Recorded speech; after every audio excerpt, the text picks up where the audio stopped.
welcome everyone. Tonight we have with us Dr. Stephen Kimball of the Smyrna First Baptist Church, who is in the striped shirt with the pink trim. Is that a orange, please? Orange, I'm sorry. Didn't start the meeting off very good, but he's going to give us our invocation and lead us in the pledge of flag. So everyone please rise. Let's pray. Our Father, we thank you for this evening and the time it represents, and pray that you'll help us to make good use of it. We make the transition tonight from the narrow interests of our day, where we are focused on our jobs and our families and our needs, and we come to a place like this and we begin to think about our broader interests of our community, our schools and our churches and our families and our children. And we pray for your blessing, we pray for your guidance, and pray for your protection over the people of our community.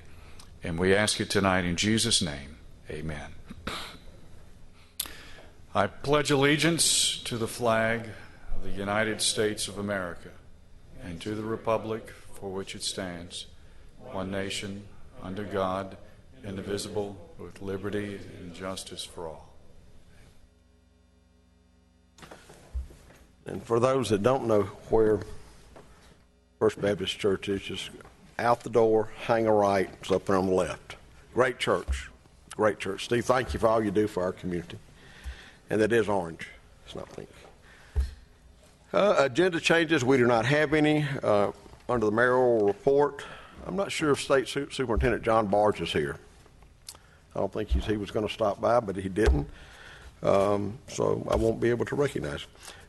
We have a proclamation, though, in recognition of Rhonda Lucky of the Cobb County School District Teacher of the Year. And I know she's out there somewhere. And her boss is here and her friends, all of them, all four of them. Wade Lindick is going to present that proclamation. So if y'all all want to come up, y'all get credit for this tomorrow in school. Wade, y'all come on up. Thank you, Mayor. Yes, please come up, Rhonda.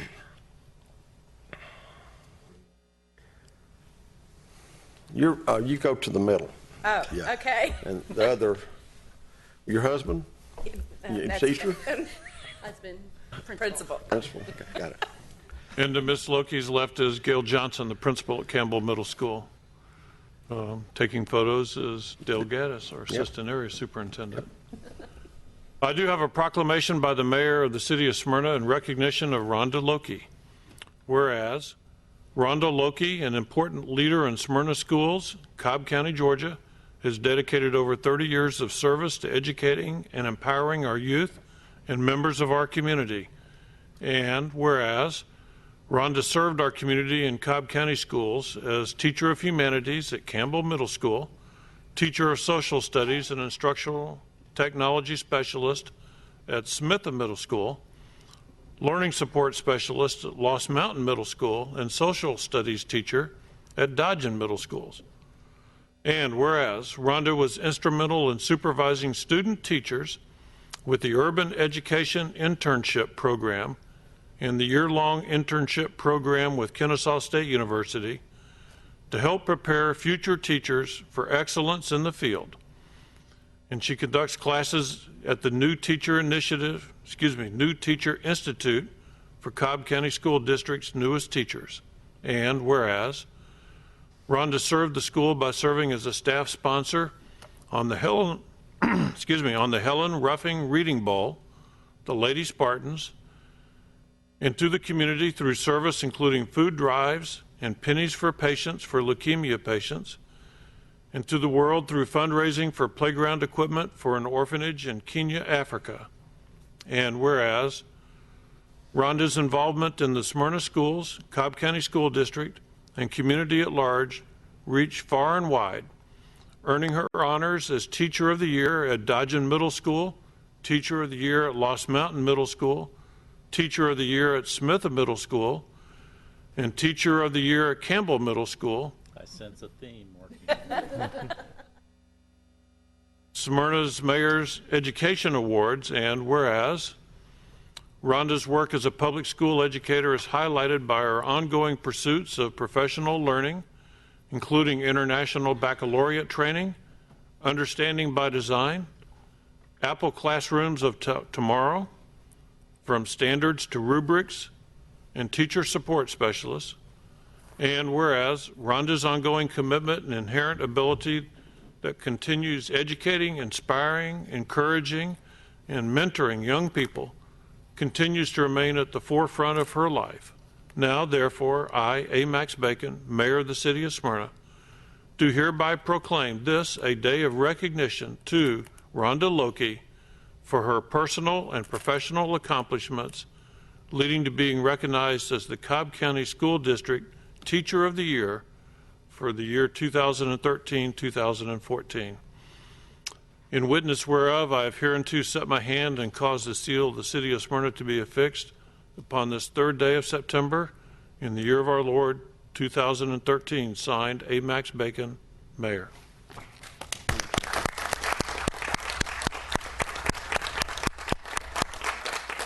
What an outstanding list of accomplishments. That was pretty impressive. But Wade and I got to be at the surprise event, and I think you were surprised a little bit. Yeah. Speechless. Thank you so much. I appreciate that. Thank Now you. You can speak now. Oh.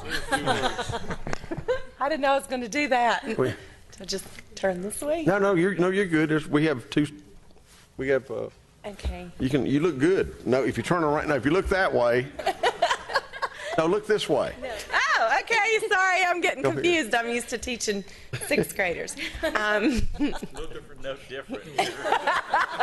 I was noticing he was the ringleader up there, but anyway. I just want to say thank you very much. I am very honored and more than anything, very proud to be part of Campbell Middle School and the Smyrna community. We have great things going on at our school as well as all of the other Smyrna schools, and I am just blessed and very fortunate that my career path has led me to this area. And I want to say thank you again, especially all that you all do for our schools in Smyrna. I received the Mayor's Award. What an awesome thing you do to recognize educators and students and support staff. And thank you all very, very much. It's quite an honor, and thanks. Good deal. Thank you. Thank you.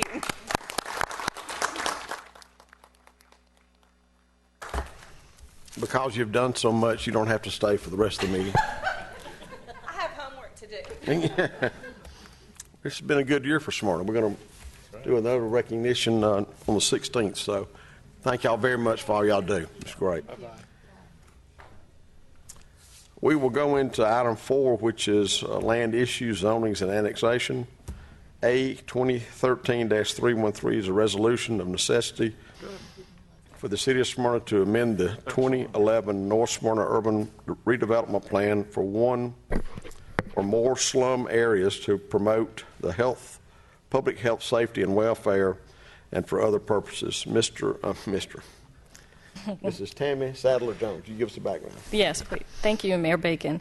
On August 1st, 2011, the City Council adopted the North Smyrna Urban Redevelopment Plan. The plan established a defined urban redevelopment area. One of the primary benefits of the urban redevelopment area is that it will allow the city to expand its existing opportunity zone for business owners in any industry. The Opportunity Zone offers the state's maximum job tax credit of $3,500 per job for 5 years at the lowest job creation threshold of 2 new jobs. The Opportunity Zone must be located in either an existing urban redevelopment area or in an enterprise zone.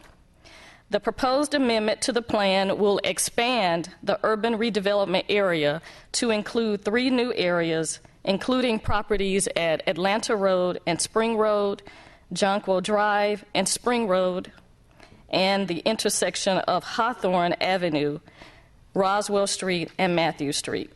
Staff does recommend approval, and this is the second public hearing for this particular item. Our first public hearing was at our last meeting. I don't know if there's anything else that needs to be said. But this is, it doesn't say on our agenda, but it is a public hearing. If anybody would like to make any public comment concerning this, you may do it at this time, but you need to be sworn in. Okay, let the record show there is no public comment. This is sponsored by Terry Nuttowich and Andrea Bluestein. I think it's because it's mostly in Terry's ward and Andrea's under her committee as community development. So whichever one wants to do it, have at it. Mr. Boland, would you like to, or actually, will this be Jared coming up and giving us a little bit of an overview? At the booth. I feel bad making you walk 10 steps to the podium. I'm getting better. It's all right. Functional fitness. All right. The resolution that you will be adopting tonight accomplishes two things. The first thing that it does is it finds conditions of slum and blight in the areas to be targeted by the urban redevelopment plan. As you know, the urban redevelopment plan is designed to facilitate rehabilitation of underperforming areas, but what we might prefer to call underperforming areas or even distressed areas, the state calls slum areas. So that is the language that we are using in this resolution. The finding is based on a property survey that was conducted last year. That survey was of the 59 parcels that we are looking to add to the urban redevelopment area. That survey found a quarter of the parcels to be empty lots and 2/3 of the structures to be deteriorating or dilapidated. So that's the first thing that the resolution does. The second thing is it formally adopts the approved urban redevelopment plan.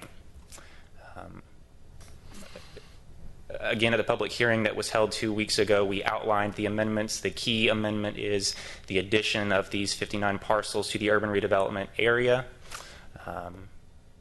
There is no guarantee that the parcels that are in this urban redevelopment area will necessarily be approved by the state. That's a separate process.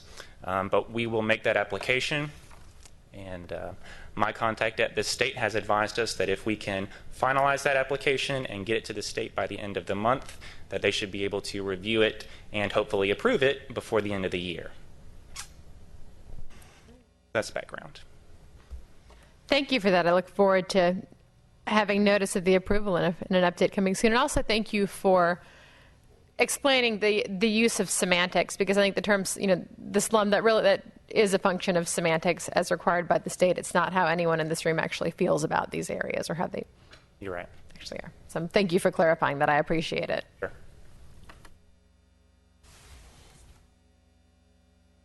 Anyone, which one of you young ladies is going to make a motion? I asked for if there was public comment, and there was none, unless I'm just in Groundhog Day, is it, or something? Okay.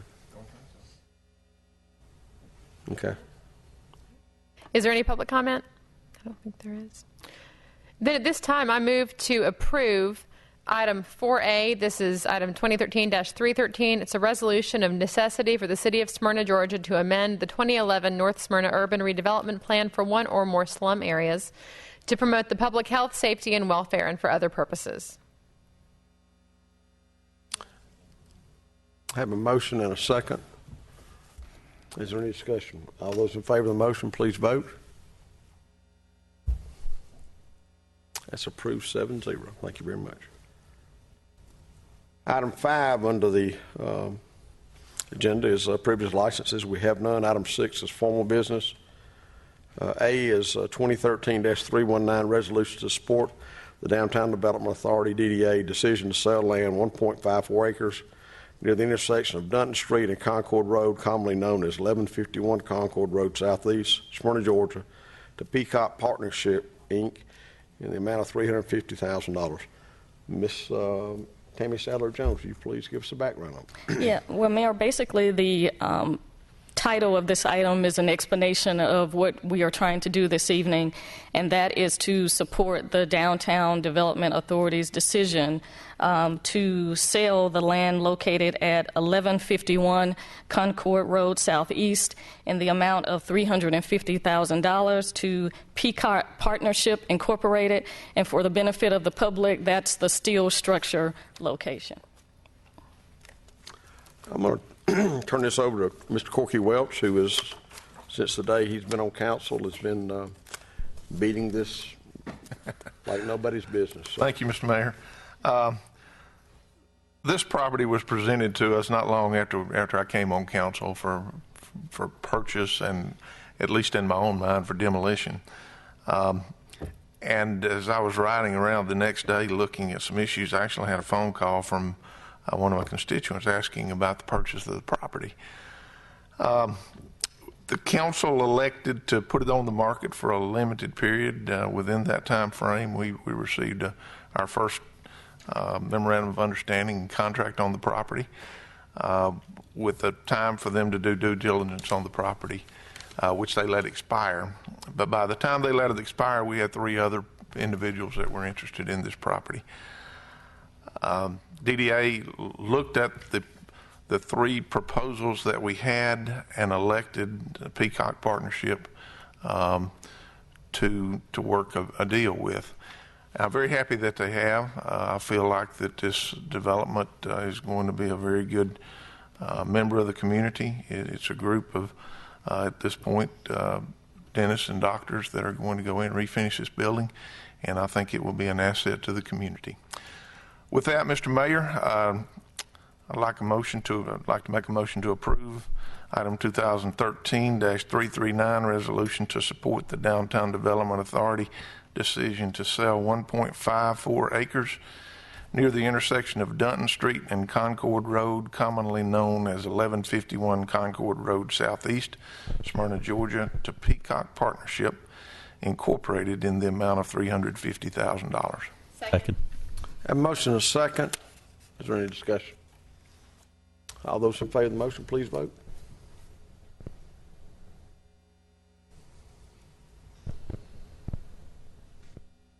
That's approved 7-0. Thank you very much.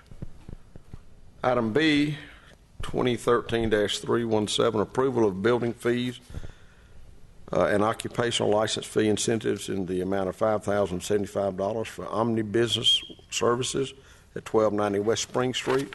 Miss Tammy Sadler-Jones, will you please give us a background? Yes, this incentive request for building fee and occupational license fee incentives in the amount of $5,075 is for Omni Business Services, which is owned by Mr. Edward Chen. The applicant, Mr. Chen, recently purchased the existing structure at 1290 West Spring Street. Omni Services will employ 40 to 50 employees. Staff has reviewed the request and believes the nature and amount of the request to be appropriate and in the best interests of Smyrna's Market Village and also the city of Smyrna.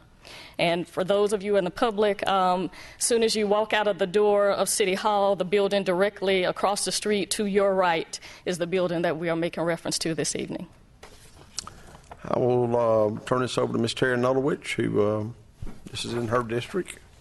Ms. Nulowich. Yes, thank you, sir. Yeah, this is regarding the tenant that's going to be on the second floor of the building that's directly across the street from City Hall. Lots of folks think of that as the building where Young Chefs used to be. And if you look around the village, you see now that we are closer and closer, especially with the occupancy of this floor, we're getting closer and closer to 100% occupancy in the Market Village. But for the spaces in this building that we're talking about tonight, every space is now filled in the Market Village. And that is something that I think we can all really be happy about, because it's a good thing for a lot of reasons. It means the economy truly is improving. It means Smyrna's economy is truly improving. And it means that we are able to really maintain the vitality of the Market Village. So I think that this is a good thing that we're doing tonight by way of these incentives. And I wonder if Mr. Bolin would like to come up and talk a little bit, or would this be Mr. Sigmund also? Thank you, Councilperson Nulowitz. I'm not sure I can add anything to what's already been said, But we are excited about Smyrna Market Village. The vitality is picking up. We are starting to reach 100% occupancy. The city is doing a wonderful job of improving the public areas. We're doing a lot of work in the public areas, improving those. We're working with the property owners to have them maintain their buildings in a manner that is appropriate for the Market Village. And if you have any questions about these incentives at all, I'll be happy to answer those for you. Can you tell us a little bit about what kinds of salaries we're talking about for the folks with these jobs and how many people will be coming down here every day to work? I think the average salary, if I'm not mistaken, is $63,000. So 40 to 50 employees with an average salary of $63,000 a year. And that's going to put a lot more buying power in the Smyrna Market Village, and it'll help support the other businesses in the village. There are several companies that Mr. Edward Chin owns that are part of Omni Services, and those are primarily financial service companies. So we're excited about that. Also, they're making significant progress in leasing the ground floor spaces. I think they're on the verge of signing leases on at least 2 of those spaces, and they have another lease outstanding in the remaining space. So we're looking forward to that. So it's not exaggeration to say that by the end of 2013, we may well be at 100% occupancy in the Market Village. Well, that might be a slight exaggeration, but I don't know. No, we're looking to be 100%. We still have some space over at 300 Village Green Circle to fill, but the landlords are doing a good job with that. They've signed a lease on the Atlanta Road building that is going to be a pizza place. I'm not sure the name of the pizza place. Do you recall? Regardless, it's a pizza place. You're not supposed to mention it. Oh, you're not supposed to mention it. Okay, I won't mention it. It's a good thing because I couldn't remember who it was. So we are moving forward. Things are progressing. We're getting the public areas in better shape. The buildings are being improved, and we're looking forward to the progress that's being made. We're excited. Likewise. I also wanted to comment. I'm looking through the incentive analysis. Obviously the incentives that are requested tonight, it's the amount of $5,075. Looking over the new property tax revenues to the city from real property and personal property improvements, that's a total of $47.65 for real property. For personal property, $34.68. So I think that this is something, again, that shows that these incentives are a good thing to do to attract a quality business with 44 employees making a very good salary. Absolutely. In downtown Smyrna. Thank you for the hard work that you and staff put into this. Thank you.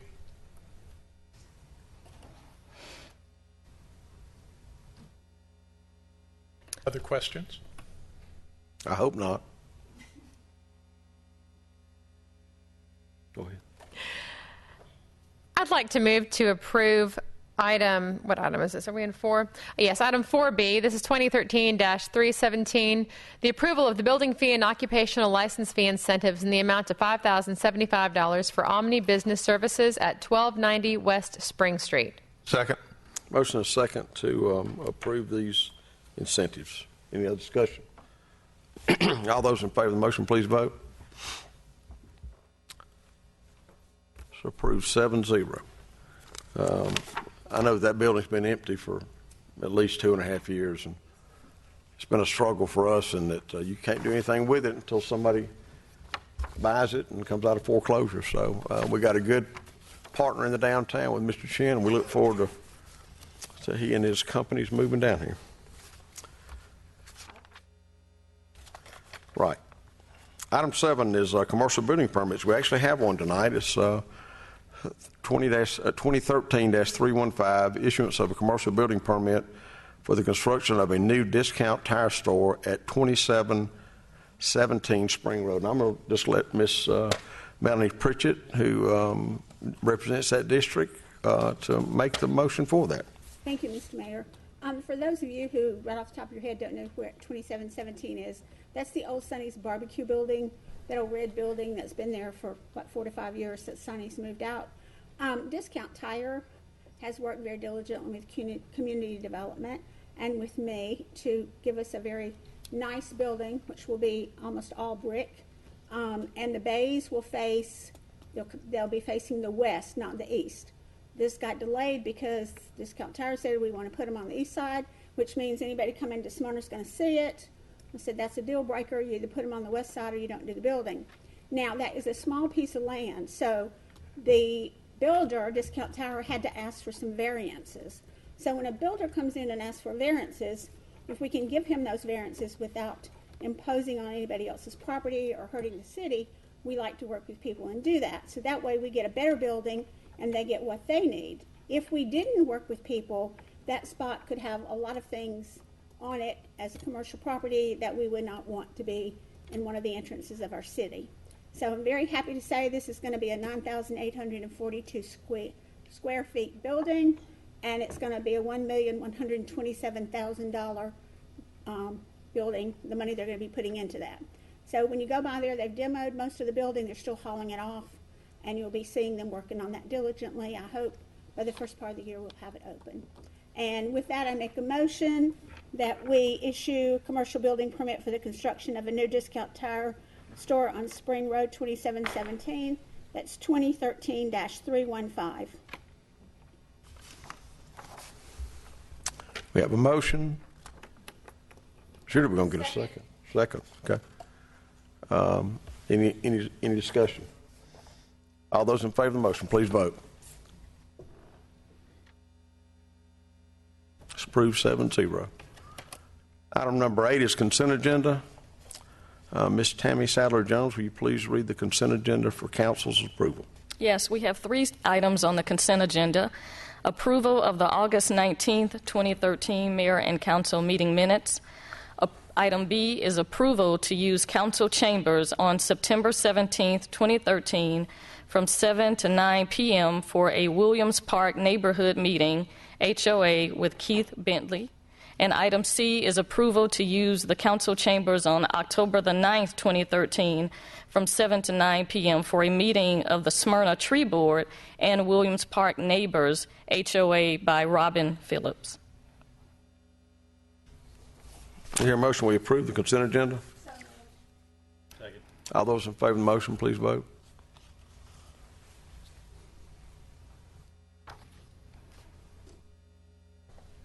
Approved 7-0. Item 9 is committee reports. We'll start tonight with Miss Melanie Pritchett. Thank you, Mr. Mayor. I don't have a report this evening. Miss Andrea Bluestein. Oh, I hope every one of you had a great Labor Day. And I just want to announce, and I'm going to be following up this announcement, I'm going to have a Ward 2 meeting September the 19th. It's a Thursday evening from 7 to 8:30, and it's going to be at the community center.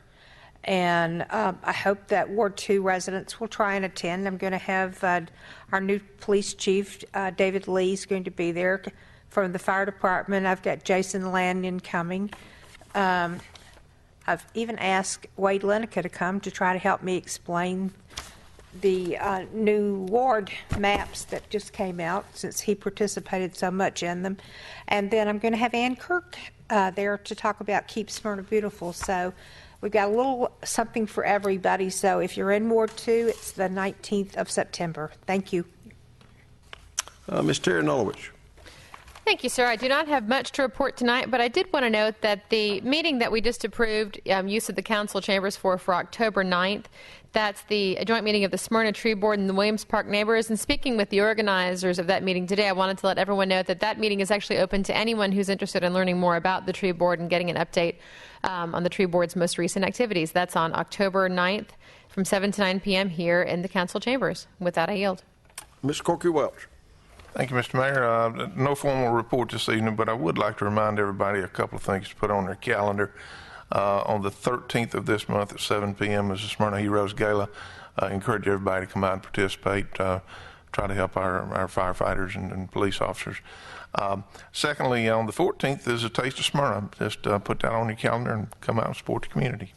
With that, Mr. Mayor, I yield. Ms. Susan Wilkinson. Thank you, Your Honor. I have several things to report. The Smyrna Library is having several events. The Friends of the Smyrna Library is continuing their popular monthly lecture series on Sunday, September the 8th. Andrea Searles will discuss the disposition of the Cherokee from 1829 to 1838. And the lecture will be in the first floor meeting room from 3 to 4, and that'll be on Sunday, September the 8th. And also in 2 weeks, the library is going to host 2 fiction writers, Anne Height and Karen Spears. Karen Spears Zacharias. Height is well known to local residents as the author of Ghost on Black Mountain. Her new novel, The Storycatcher, comes out September the 10th. Height and Zacharias will speak at the library on Tuesday, September 17th at 10:30 a.m. Copies of their books will be available for sale and for signing. Also, I'd like to announce that there's going to be a movie on September the 21st at Bronner Park, and the movie is going to be Super Buddies. And also, I'd like to announce that I'm going to have a Ward 5 meeting on September the 28th at the Wolf Center. That's on a Saturday morning, and the meeting will be approximately around 10 o'clock and go probably till at least 11:30. And I'll have more details to come out about that. So I hope anyone that's interested from Ward 5 will join me. Thanks. With that, I yield. Mr. Wade Lineker. Thank you, Your Honor. Just very briefly, I enjoyed meeting with the Montclair Townhomes HOA last Thursday night, August 29th. We had a good meeting, had a lot of good questions. By and large, the residents there are pleased with the city and the way things are going and with their neighborhood, and it was a pretty happy bunch. So it was a great meeting to attend. I appreciate being invited. Also, would just like to note that former Ward 6 resident who grew up here in the city of Smyrna, State School Superintendent John Barge, made his official announcement on the front steps of City Hall this afternoon, today, that he will be running for the Republican nomination for governor. I say that just because it's been a long time, if ever, that someone raised in Smyrna was running for governor of the state of Georgia. So it was good to see his mother and many of the neighbors from Hickory Hills here at City Hall, and we wish him luck. With that, I yield. Mr. Ron Fennell. Thank you, Mr. Mayor. Our police department's been very busy. They've locked up some of the bad guys over the weekend who've been drinking and driving. Want to get those guys off the street. We appreciate what they do. And I just wanted to let you know that the recent incident that occurred, the break-in, the police department will have further reporting on this soon. But the investigation had indicated that there was some sort of a relationship between those who broke in and the injured party. So it wasn't a random act. It was a more targeted and focused act. And more information on that will be forthcoming in the public soon. But I wanted the residents of Bennett Woods to rest assured that that wasn't a random act of somebody just coming through the neighborhood and wantonly making this assault on an individual. It was a personal relationship that resulted in that transaction and that confrontation. Secondly, our fire department is working on a national program. We're going to have more on this at our next council meeting about emergency preparedness, and I just look forward to having the opportunity to share where Smyrna fits on the national stage with the emergency preparedness, and we'll have an exercise upcoming that will profile what a municipality does in response to emergencies. I do want to make a note of 2 events. September 12th, the Smyrna Business Association is having their annual golf tournament. The money they raise, they contribute in the community for other programs to help our community as well. And I want to echo Councilman Welch's encouragement of you to consider supporting the Smyrna Heroes Gala on Friday, the 13th at Bronner Hall. And I do want to note, although not a Smyrnan, a Marietan, but who owned property in Smyrna, Mr. Gary Eubanks, a longtime attorney in Marietta and a real estate property owner and manager, passed away last Tuesday from his brain cancer, and he will be sorely missed. He was a strong contributor to the Marietta and Cobb County community, and it even touched Smyrna. So we note with sadness his passing, and his son James is carrying on the tradition. He is actually qualified to run for the Marietta City Council, so we'll have another Eubanks involved in public life for years to come, it appears, and we just remember the family in our prayers during this time. That's my report, Mr. Mayor. Miss Tammy Sadler Jones, who's sitting in for Eric Taylor, who's on vacation. Anything, Tammy? No report. Mr. Scott Cochran? Miss Terry Graham, anything? I'm going to ask that I'm going to move citizens' input up before we have our show cause hearing. Got two people that have signed up for that. Alec Backery, 3459 Shawnee Trail. Comments, Concord?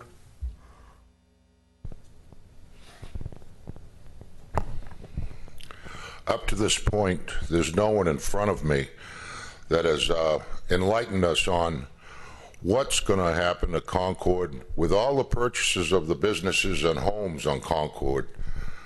That's all lost revenue now that the city owns it. I'd like to know how the city is going to make up that revenue. I think a lot of people would like to know that. Secondly, on Concord Road, you've not, anyone in front of me, stated what is going to happen once the road is completed. Let's take, for example, if some of the lots are available that could hold a business or a home. How is that going to be handled? Is the city going to sell off those lots and advertise them? I would like to have somebody speak on this in the future, where we're going to be once the road is completed. No one has discussed that, and we haven't got a clue, and I've had some people ask me that, and I don't know. And I'd like to put it before some of you to explain how, for example, Hickory Lakes, they paid $83,500 a year in taxes. It's now government-owned, lost revenue. Also, Belmont Hills and Jonquil, all these years, paying for flat rate for empty land. No one on it, lost revenue. I'd like to know how you're going to make up the revenue with these losses. This has not been explained. Are you going to cut the budget? I don't see the budget being cut. So I'd like to know and have someone answer that, as well as what the long-term outlook of Concord Road is going to look like. And speaking of that metal structure, you look across the street at those condos on the corner. They step out of the front door 5 yards. They're already on the sidewalk or in the street. I wouldn't take one of those places if they offered it for anything, for zero. They're squelched in there like sardines, and now they have no front. So I'll be interested to see long-term what you do to salvage what lots will not be affected or resell out there. And a comment made tonight, I'd have to challenge that, is the lady that spoke in Ward 3. There's no way Market Village is near 100% full. I go out the front door and look at the right building. Until I see it full, it's empty. So I'd like to see by the end of the year, if it even comes close to the 100% that was kind of promised tonight to us. Thank you. Okay. Larissa Edwards, 304 Hickory Acres, New Smyrna.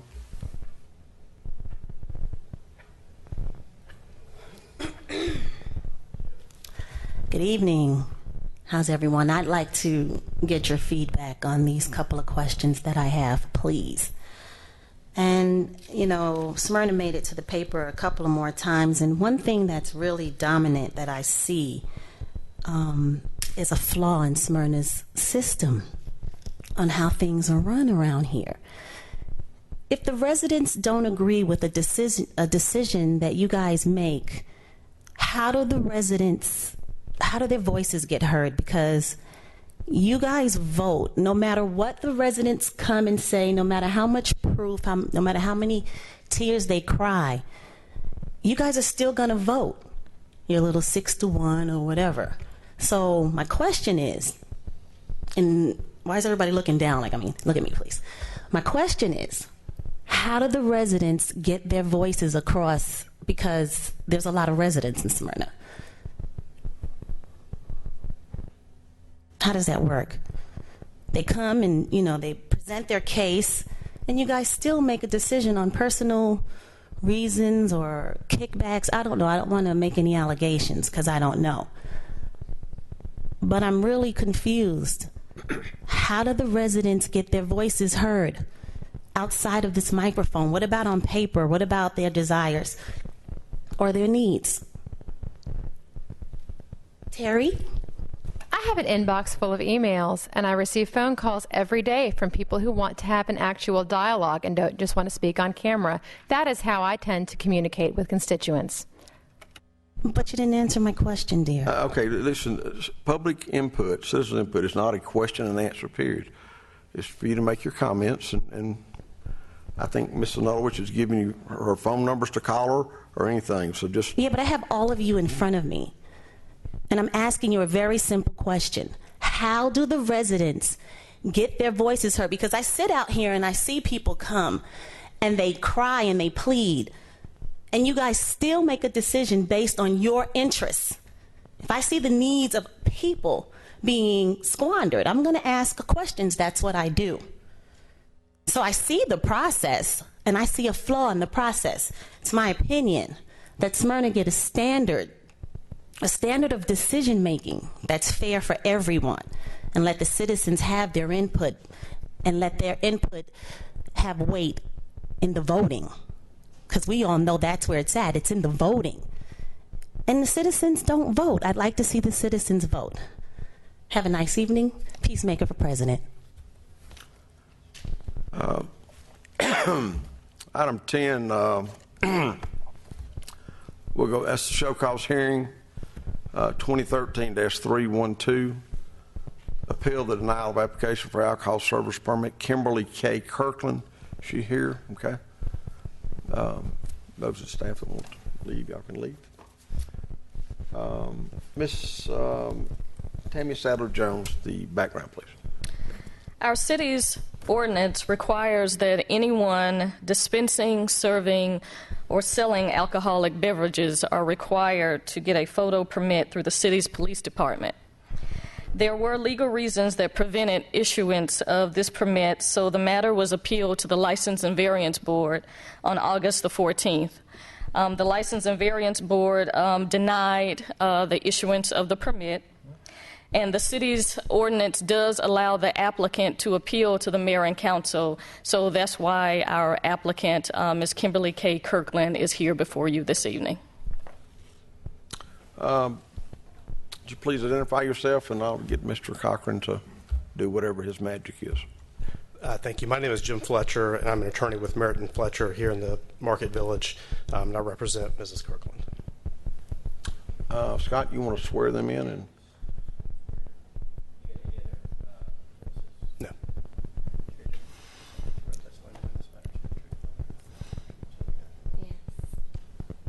I think Tammy pretty much addressed everything. The reason why we're here is because in our ordinance it says if you've had certain violations, you're not given, you cannot get a permit, but you can appeal to mayor and council. So, Mr. Cochran, you want to start this? Or? Yeah, I can, we don't have these very. We've had probably 3 or 4 since I've been around. Yeah, every once in a while. And as you know, this is kind of an informal situation. It's a time just for you all to put on whatever evidence you think the mayor and council should consider in considering your appeal. That's it. Okay. Am I recognized? Yes, sir. Thank you. As I said, my name is Jim Fletcher, and I'm an attorney here at Merritt & Fletcher in the Smyrna Market Village. I've had the privilege of representing Kimberly Kirkland regarding her alcohol serving permit. She's seeking to get to work at Doc's restaurant. Mrs. Kirkland is 43, lives here in Smyrna with family, has worked in restaurants for over 20 years with no charges of ever being serving to a minor or over serving a patron. She's not planning to be a bartender, but a food server. After 40-plus years with never having any felony charges and really nothing more than more of a minor running a stop sign or something like that, she was served the first lifetime felony charge in Cobb County for possession of prescriptions outside of their container and alternative charges for felony and misdemeanor DUI. My understanding of the circumstance is that although she had legal prescriptions, she was charged with having pills in a daily dispense container instead of a labeled container from the pharmacy. On her DUI, she was accused of blowing .10 instead of .08. She does not have a general history of illegal drug use or any continuing issue with which we would be concerned. Richard Merritt, my law partner, represented her in that case, and the result was on the misdemeanor, she received 12 months probation under the Georgia First Offender Act. On the felony charges, 2 years of probation under the First Offender Act. As you may know, the First Offender Act provides that a court may place a defendant on probation without an adjudication of guilt. We submit that there was an adjudication, just not of guilt. I do want to point out that in the special conditions of probation, Judge Leonard explicitly struck out any requirement that Mrs. Kirkland not go to establishments that serve alcohol, meaning that it would not violate her probation to work at the Doc's restaurant. She then applied for her Smyrna alcohol photo permit. The Smyrna Police Department denied her application, and with a stated reason, employee has felony and misdemeanor charges pending in Cobb County. I want to unpack what's going on with that. The department was applying City Ordinance 6-51E, which provides that a permit should not be issued in 5 circumstances. There's 2 at play here. The first is 6-51E2 that says action should be postponed if felony charges are pending and not adjudicated. Second, under 6-51E3, action should be postponed if a second or more than a second misdemeanor charge involving the use or abuse of alcohol or drugs is pending and not adjudicated. I keep emphasizing the word adjudicated because that word is important. It's not defined in our city ordinance. So in the very few cases I get to pull my Black's Law Dictionary off the wall, and I'll talk about that in just a minute. But clearly, if she indeed had pending charges, as the police department stated that she had, denial of her application is patently improper under our ordinance. They sent her a letter denying her application. But at a bare minimum, the ordinance clearly requires postponement of a decision, so the letter denying her application should be reversed on that basis alone. Basically, that would become important. Sometimes when you apply for an application, they ask, have you ever been denied an application in the past if she went to another jurisdiction? And we'd like for her to be able to truthfully answer no to that question, that she's never been denied. Why was denial wrong in this case? First, and I can provide a copy. I believe, Mr. Cochran, we've already provided several copies in the record. Do you have that from the previous? Yeah. Okay. The Cobb Superior Court clearly stated that it adjudged the charges. It said the defendant is adjudged. It reads at the top, final disposition document. I don't fault the police department if that did not show on the criminal history report they pulled, but we should fix it now. Second, her final disposition shows that receiving a permit will not violate her probation because the judge explicitly struck out that as being a violation of probation. It's okay for her to be in a place that serves alcohol. The entire idea of first offender is to allow persons like Mrs. Kirkland to avoid the negative consequences of a charge of potential conviction. The Georgia Supreme Court, in a case called Davis v. State, described the First Offender Act as having an underlying humanitarian purpose to protect the first offender from the stigma of having a criminal record and noted that it does not constitute a conviction. As a society and as a state, we've decided that this type of adjudication is beneficial because if somebody messes up one time, instead of being branded a felon, they get to be put on probation for some period of time, and as long as they're good, the charge goes away. For example, in the meantime, this first offender adjudication cannot be used to impeach her as a witness the way a conviction can. A first offender adjudication cannot be used to suspend a license the way that a conviction would have been able to. So we're going to ask that the City of Smyrna interpret its statute the way we believe it already reads, but to align itself with this humanitarian purpose and allow good people like Mrs. Kirkland to go forward with employment without hindrance as the First Offender Act was designed. I don't want to dwell too long on legalese, but I do want to point out that Mrs. Kirkland's final disposition is clearly an adjudication, which is what our statute provides. In Black's Law Dictionary, the word adjudicate means to rule upon judicially or a judge. If you go look at the word a judge, it also means to adjudicate.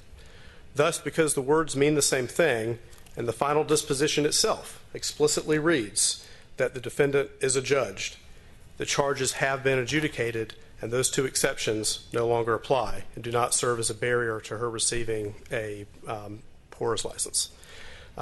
Even though it wasn't addressed by the police department, I want to point out one more exception, which is the probation exception. Because she has not been convicted of the charges, but they have been adjudicated, the only possible reason to deny her a permit is Ordinance Section 6-51E4, which is that she's on probation. However, that does not apply if she provides proof that working in an establishment serving alcohol will not violate the terms of her probation. As I noted before, the special conditions of probation that Judge Leonard signed explicitly struck out any requirement that she not go to establishments that serve alcohol, meaning that it will not violate her probation to work at docks. Therefore, she's provided the necessary proof, and that section does not apply. Finally, under Ordinance Section 6-51F, this council still has the discretion to approve the issuance of a photo permit anyhow. I would urge you instead to resolve the matter on the underlying issue, which would give guidance going forward for other applicants. At the appeal hearing that I attended before, there was another applicant, just like Ms. Kirkland, who was being denied a permit for the same reason, that she'd had a conditional discharge or first offender treatment. But in this case, under discretion alone, we submit that the exercise of discretion in favor of her would be proper. We can discern no independent reasoned basis to deny her the ability to serve alcohol. She has no history of serving minors or over-serving patrons. Her legal charges appear to be an aberration and not the indication of any issue of concern. The felony charge was mainly a technicality for doing something my own grandmother would do, and having pills in a Sunday through Saturday container. I didn't know that. It's technically improper. You're supposed to have it in a labeled container. The Superior Court judge expressly decided that working in an establishment serving alcohol is not such a concern, and he allowed it to go forward without being a probation violation. And for all of these reasons, we would ask the court to allow Ms. Kirkland to receive her alcohol serving permit. Mr. Cochran, you want to respond to any of that? No. I think what would be appropriate is, let me make sure I understand your argument. As far as your technical argument, you say that there's been an adjudication but not a conviction. That's true. There has been an adjudication. But not a conviction. Not a conviction. Yeah, okay, that's an interesting point. I don't know that we even get there. That's more of a legal issue. Yeah, I think what would be appropriate would be if any questions and any of the members of the mayor or any members of council have about the underlying charges or anything, I think that'd be appropriate at this time. And make sure that whatever evidence you want to present, you've presented. Essentially, that's what I was asking before. I have copies, Mr. Cochran, of my approach. Yeah. Yeah, and we've got all that. This will be in the record. I'm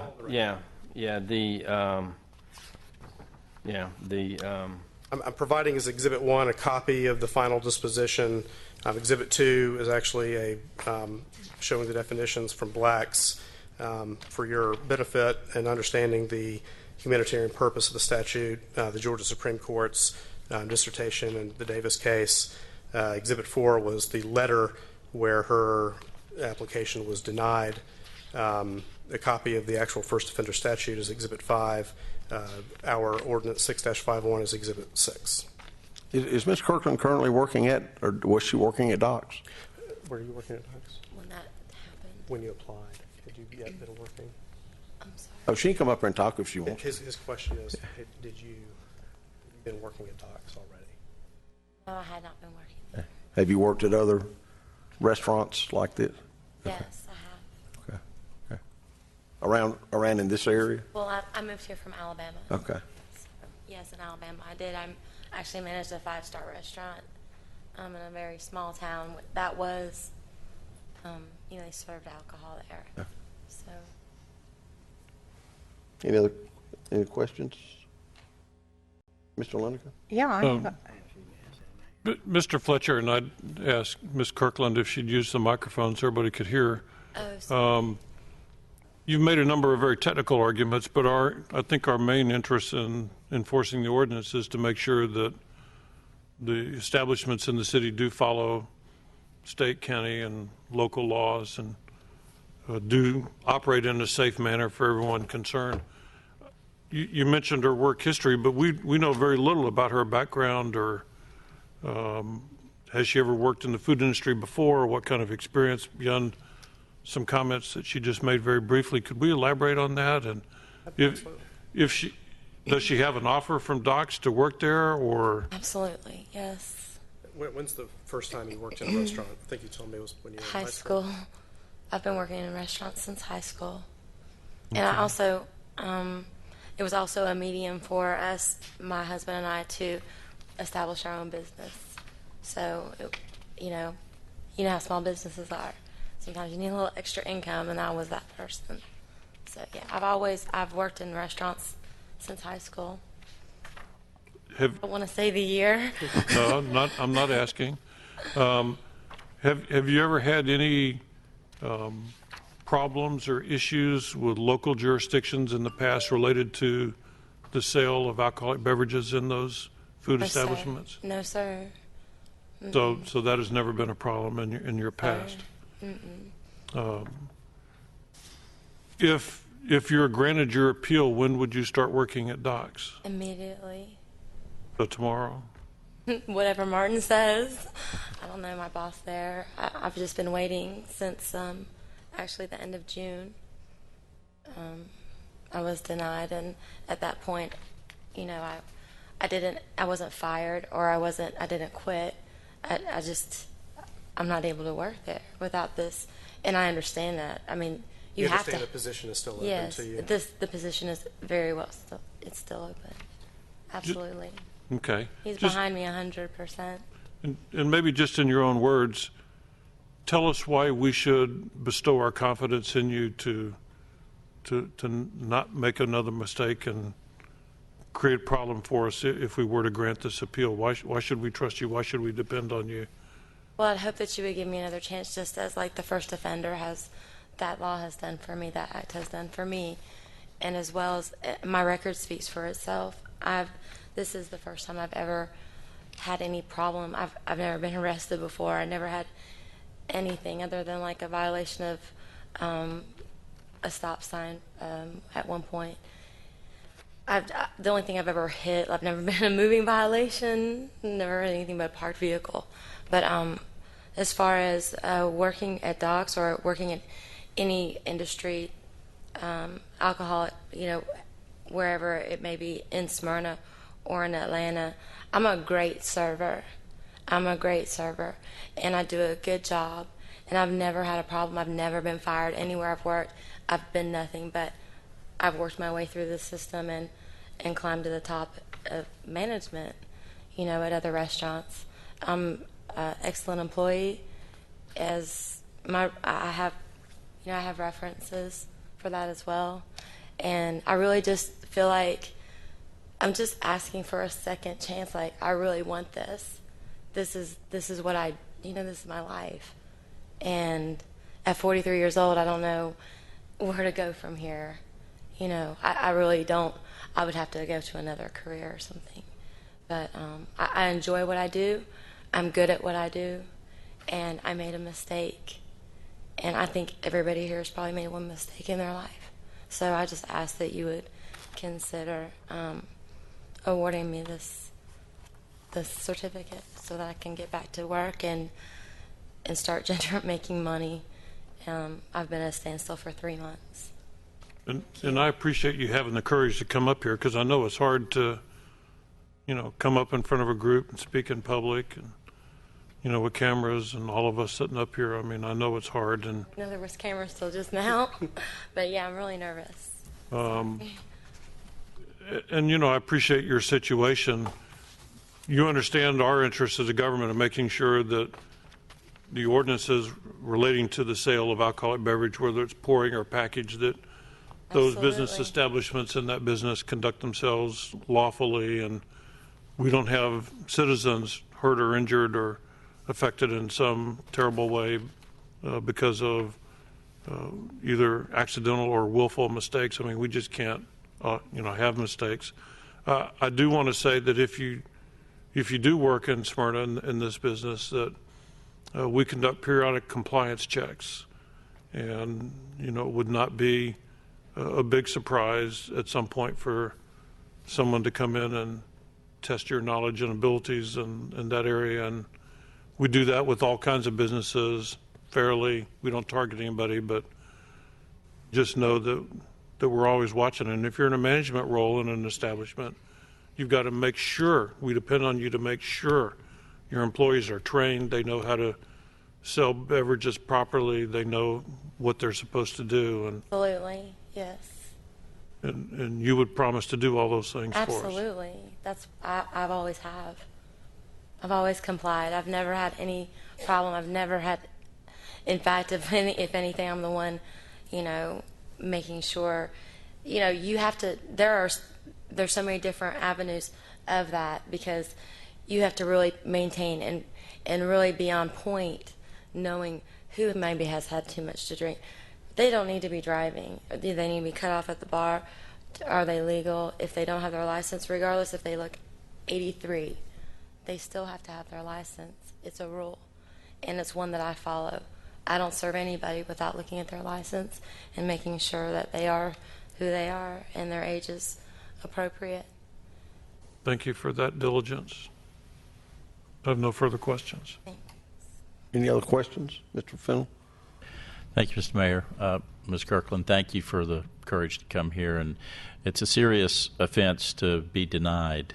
I didn't write the ordinances, but they've been in place for a number of years by virtue of the fact that we have had problems in the past. We set a bar. We expect everyone to adhere to a standard.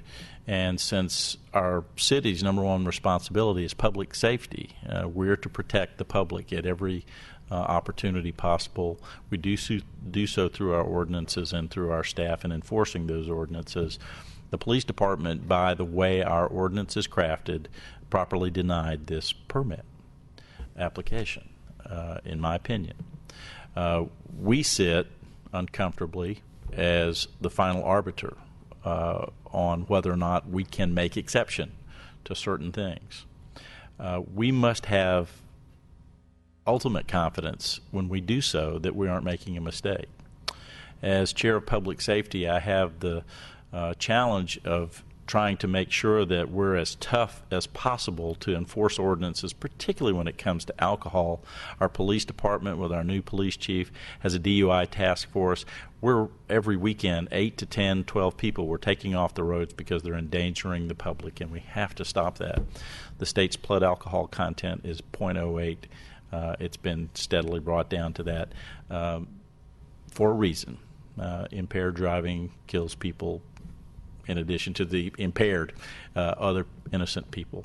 And so that is a very important infraction for us to take into consideration. And me personally, since I'm involved in that pursuit outside of this job, But I also have worked most of my life in the hospitality business, and I know how important our industry is to this state and how important talented people who are good at and love their work are to this business.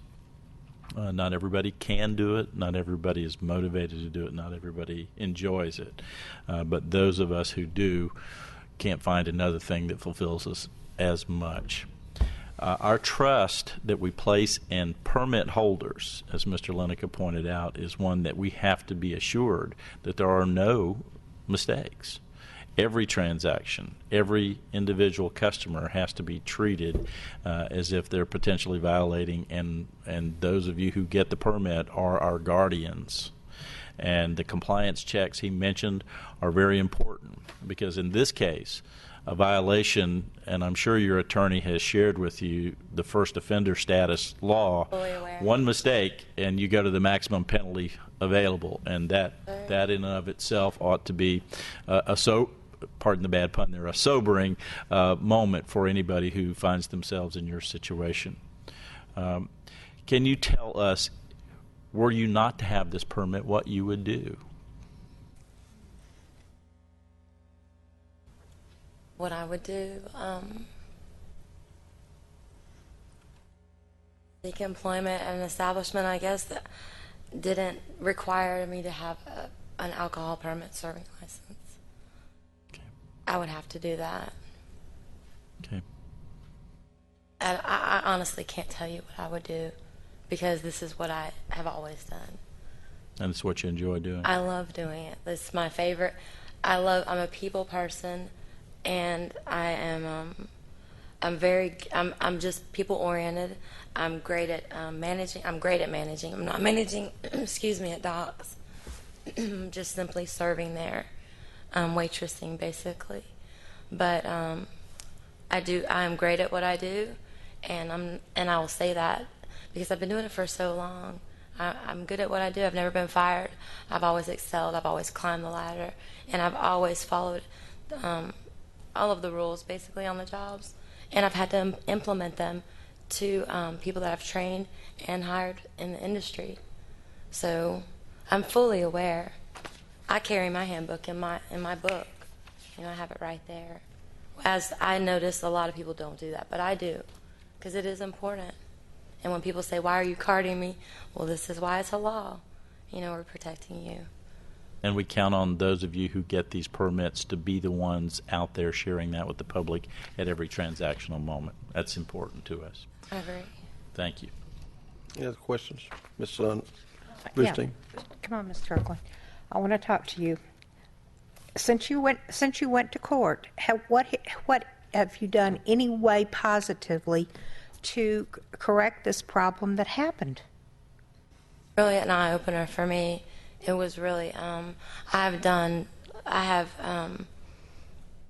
have meditated and thought about and really have been working on every aspect and avenue of my life, because it was a mistake that took place in my life that I'm accountable for.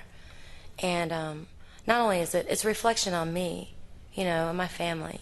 And I have to just look at it at this point as I did make a mistake. I made a bad mistake. I'll never do it again. And I'll prevent anybody I know from doing it as well.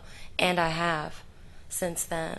And also I've just really thrusted myself into, it was a requirement to do 40 hours community service, which I have completed. But I've also, I like to do community service anyway. That's something I do. I've been at Griffin Middle School for 3 weeks helping a friend of mine who's a teacher there.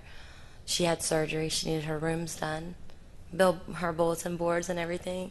So I just stepped in and helped her. I wasn't working. I was helping out a friend do that. I've been looking at different avenues of what I could do for a living if this wasn't approved. And it saddens me to feel like it's really been a sad thing for me, because well, it's our understanding that you didn't have somebody else's pills in your purse. You had an illegal substance in your purse. Okay. Now, you don't have to tell me what it was or whatever, but there was something besides Granny's, pain pills. There was an allegation that she had something else, but she has disputed that. Well, I hope not for your sake, because that's a hard habit to kick. Both are hard habits I to have kick. no drug habit. I've never had a drug habit or an alcohol problem, ever. Well, you're working in a place that's real easy to develop one, and I hope you don't, Responsible because you've person. got a lot of good years ahead of you. Yes. Thank you. Yes, I agree. I am a very responsible person. I'm a mother of 3.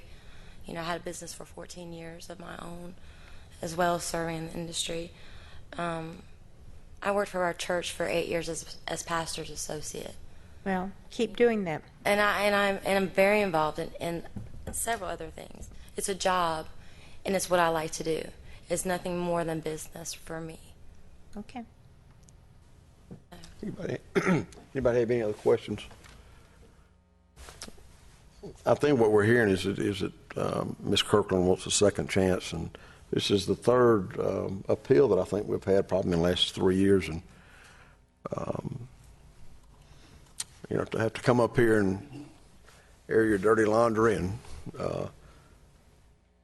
it sounds like your life has been in the restaurant business, and you know, I think she deserves a second chance. Yes. Is it not true that you've already been punished for this big mistake that you made, that you've admitted is a big mistake? If you were to do something again and violate that first offender, then your punishment is going to be 10 times worse than what you've already had. I'll go Is to that prison. correct? Okay. Yes. Thank you very much. Just wanted to get that on the record. Absolutely. Any other questions or comments? Ms. Bluestein. Okay. I'm going to make a motion that we approve your application for the alcohol servers permit. Motion is second. Is there any other discussion? All those in favor of the motion, please vote.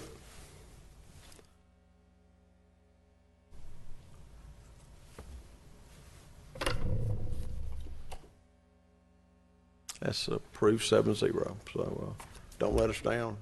Good job. Make sure your attorney clocks out. Can we hold on for 1 second? Do you want to withdraw your exhibit that you offered so it doesn't go on the record? Yes, thank you. Thank y'all very much. Thank you so much. That concludes our agenda. There's one thing that I want to just say before we leave, and I'm tired. I'm ready to go home. Citizens' input every week or every meeting gives our citizens an opportunity to come and speak. And it's not a question and answer type period. There have been several speakers that have come up before that want to engage in conversation, and we just don't do that. We have offered, I know several of the speakers that are here every single meeting, the opportunity to sit down. I know Ms. Anulowicz has given phone numbers, and if you want to sit down and talk about your problems, we can, or issues. But I think oftentimes it's the camera up there that gets people out, and that's why they want to be here. And obviously some of the speakers tonight were not listening, because we just announced that some economic incentives to get this building that's been vacant for 3 years is going to be full. And I think Ms. Anulowicz said it exactly right. Probably by the first year, we'll build it at 100%. And things are getting better. I mean, we just sold the building on Concord Road. Things are going good there. So they sort of forget about things that are going well. But anyhow, anybody that wants to contact any of our staff is welcome to do that. We'll set up any kind of meetings that you want. But there again, I'll just say this. It's all about the TV or the telephone or wherever you can get these meetings all the time. So if there's no other business to be brought before this body, I'll declare this meeting adjourned at it's like about 8:45.